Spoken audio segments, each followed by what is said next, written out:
ভাইরা আমার, বাবারা আমার,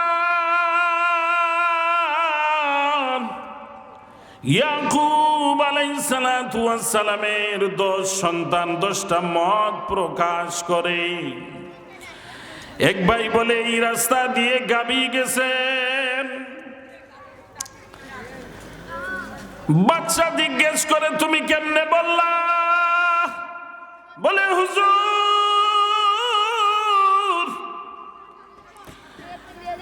সাধারণ গরু দামুড় হাঁটার পায়ের চিহ্ন দেখলে সমান বোঝা যায়, কারণ আমি তার পায়ের কদমের চিহ্ন দেইখা বুঝছি সামনের পা গুলি দাবানো একটু কম, পিছনের গাভীর পা গুলি দাবানো একটু বেশি। আরেক ভাইকে জিজ্ঞেস করে তুমি 8-9 মাসের গাভীন কেমনে বুঝলা? কই যে পিছনে বাচ্চা থাকার কারণে, পেটে ওজন থাকার কারণে পায়ের কদমগুলি জমিনের ভিতরে ঢুকে যায়। আমাদেরকে এখানে বসার তৌফিক দিয়েছেন কে? আমাদের রিজিকের মালিক কে? হায়াতের মালিক কে? মৌতের মালিক কে? সব কিছুর মালিক হচ্ছে ওই আল্লাহ। এজন্য ভাই, আসলে এই ঠান্ডার সময় কষ্ট করে যে বসে আছেন, একটু বসে থাকেন, মজা লাগবে ইনশাআল্লাহ। মাহফিলে আসলে ফায়দা, বহু ফায়দা। তার ভিতর একটা ফায়দা উদাহরণ বলি। হযরত ইয়াকুব আলাইহিস সালাতু ওয়াস সালামের 10 সন্তান ছিল না ভাই? 10 জন ছেলে। একদিন সফরে যাইতেছেন, এক প্রোগ্রামে যাইতেছেন। হঠাৎ করে যাওয়ার সময় রাস্তা দিয়ে যাইতেছেন, এক ভাই বলতেছে, ভাইজান এদিক দিয়ে একটা গাবি গেছে। গাবি মানে বাছুরও না, দামুড়ো না, ষাঁড়ও না, কি গেছে? গাবি। আরেক ভাই বলে গাবি তো গেছে, গাবিটা কমপক্ষে 8-9 মাসের গাভিন। কয় মাসের গাভিন ভাই? 8-9 মাসের। দেখেন তাদের জ্ঞান কত ছিল। মাহফিলে আমরাও আসলে আমাদের জ্ঞান বাড়বে ইনশাআল্লাহ, অনেক কিছু জানতে পারবো। আরেক ভাই বলে ভাইজান গাবি তো গেছে, এই গাবিটার একটা চোখ কানা। চোখ কি? চোখ কানা। একটা চোখ দেখে আর একটা চোখ কি দেখতে পায় না। আরেক ভাই এখন বলে যখন এক চোখ কানা, আরেক ভাই বলেন গাবি গেছে, আরেক ভাই বলে 8-9 মাসের গাবি। বাস্তবে ওই রাত্রের বেলা এক লোকের গাবি চুরি হয়েছে। কি চুরি হয়েছে ভাই? এই গরুটা 8-9 মাসের গাবিন, আবার একটা চোখ কানা। যখনই ওই লোক ওই দিক দিয়ে যাইতে তাদের কথা শুনছেন, 10 ভাইকে ধরে ফেলছে। এই তোমরা আমার গরু চুরি করছো, তোমরা চোর। উনারা বলতেছে না না, আমরা চোর না, আমরা পয়গম্বরের আওলাদ, নবীর সন্তান, আমরা চুরি করি নাই। কইছে না, তোমরা কেমনে জানলা গরুটা গাবি, আবার 8-9 মাসের গাবি, একটা চোখ কানা, কেমনে বুঝলা? আন্দাজ করে কইছি। জোরে বলি সুবহানাল্লাহ। মাকারু মাকার আল্লাহ। শয়তান যেমন জাল বাঁধে, আল্লাহ ওরকম জাল বাঁধবে। এজন্য আল্লাহ যাকে খুশি তাকে কোরআনের ইলম দান করেন, এই পরিমাণ দিবে যে মানুষও বুঝে না, আন্দাজ করে বলতে পারে সব কিছু। যাই হোক, এই মালিক, গাবির মালিক এবার ওই দেশের রাজার কাছে নিয়ে গেছেন। রাজা, আপনি বিচার করেন, এরা আমার গাবি চুরি করছে। রাজা সাহেব জিজ্ঞেস করে, এই তোমরা গাবি চুরি করছো? কয় না রাজা, আমরা তো পয়গম্বরের আওলাদ, আমরা তো চোর নই, আমরা প্রোগ্রামে যাচ্ছিলাম। কয় হুজুর, এক ভাই কয় কানা, আরেক ভাই কয় 8-9 মাসের গাবিন, আরেক ভাই কয় এটা গাবি। তাহলে কেমনে বুঝলো, এরা কেমনে জানলো? বাদশা বলে, এই কেমনে বলছো? কয় আন্দাজ করে বলছি। জোরে বলি সুবহানাল্লাহ। এবার কয় বিচার পরে হবে, আগে মেহমানদারি করো। এবার রাজার যারা খাদেম ছিল বলতেছে, এই আমার মেহমানকে মেহমানদারি করাও। এবার মেহমানদারি করার জন্য রুটি মাংস দিছে। এবার 10 ভাই রুটি খায় আর কয়, ভাইজান দেখছেন এই রুটি যে বানাইতেছেন এ মহিলার মাসিক হইতেছে, ঋতুস্রাব হইতেছে। আল্লাহু আকবার বলে। চিন্তা করছেন, রুটি দেখে বুঝতেছে মহিলার অবস্থা। আবার আরেক ভাই বলে, ভাইজান এই যে রাজা আছে, এই রাজারে জন্মের সমস্যা আছে। চিন্তা করছেন, এটা শুই না রাজা তো ফায়ার হয়ে গেছে। আমারও জন্মের সমস্যা, এটা কেমনে জানে খবর? আল্লাহু আকবার। এর মধ্যে বুঝার কিছু আছে না নাই ভাই? এই জন্য এই মাহফিলগুলিতে আসলে জানতে পারবেন কি ফায়দা। ভাইরা আমার, বাবারা আমার, ইয়াকুব আলাইহিস সালাতু ওয়াস সালামের 10 সন্তান 10টা মত প্রকাশ করে।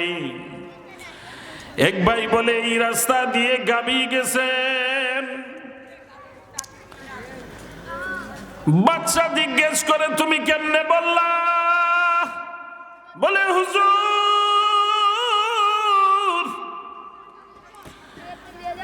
সাধারণ গরু দামুর হাঁটার পায়ের চিহ্ন দেখলে সমান বোঝা যায়, কারণ আমি তার পায়ের কদমের চিহ্ন দেইখা বুঝছি সামনের পা গুলি দাবানো একটু কম, পিছনের গাভীর পা গুলি দাবানো একটু বেশি।